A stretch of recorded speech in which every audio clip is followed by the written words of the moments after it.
I recently moved into a luxury apartment, and though it is nice and I like it and all these other things, I realized that I can't afford it. Now I'm in a position where it's like I'm here and I pay so much in rent. It's to the point where it's like I can't even go on a trip right now. Like I can't, and I haven't traveled in a while, and I'm very big on traveling. Like I'm very big on going out and stuff like that. And I can't really do it as much as I would like to because it's like I can't afford it. So because he's trying to lock me down, we finally had the talk about being financially responsible for me. Okay. Verbatim, I just said I would never commit to a man who wasn't financially responsible for me. I'm dating a man because I think he's husband material, and I'm looking for a provider as a husband quality. I'm looking for a man in finance with trust fund. 6'5", blue eyes. Working full time and not being able to afford groceries. I can't afford groceries. I can't even afford gas to get to work. It is more important to conserve money than it is to earn it while trying to build wealth. The most crucial figure in your finances is your savings rate or the percentage of your take-home pay that you set aside for savings. A large portion of the middle class is prevented from saving enough money for their dream retirement by lifestyle inflation. Inflation of lifestyle is when your standard of living increases in correlation with your income.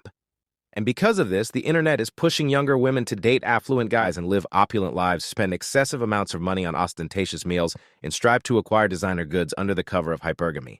These ideas are promoted in a ton of blogs and articles on social media. Hypergamy, often known as dating up or marrying up, is the word used in social science to describe the act of dating or marrying someone higher socially or sexually advanced than the individual in question. Instead of learning the habit of conserving money, the majority of young females go online and read blogs that encourage them to date for money and lead opulent lives that they clearly cannot afford. Similar to how young women fell for the feminist lie, most young girls fell for the myth that life is nothing more than earning money and living opulently. They are unaware of how vulnerable they are financially when they rely just on their lover. A female user on TikTok posted something. She went on the internet to talk about how her wealthy boyfriend spends money instead of her own. She's now telling young ladies to get a rich boyfriend instead of wasting their money or dividing the costs. These young ladies don't have much money, but they spend it carelessly because they want to fit in, and it doesn't dawn on them until they're broke.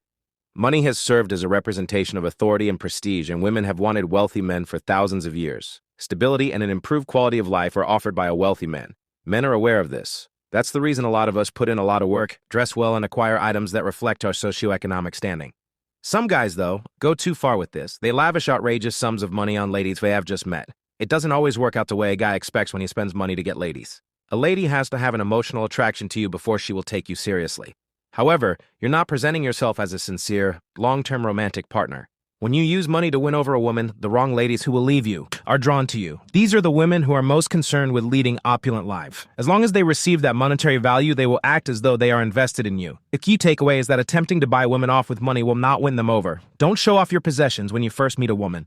Avoid lavishing her with money. If you refuse a woman's request for money on your first encounter, that demonstrates that she only ever wanted your money, not you. So guys, keep your assets under wraps so you don't lose them. Also, there are a new wave of women who will marry a successful guy with the intent to divorce. This guarantees that she will have an income regardless of her skills. They call them starter husbands. So after 1 to 5 years, she gets a divorce and now she's entitled to his wealth and the guy ends up paying for her lifestyle. And now you are left broke and working 2 jobs to survive in this economy.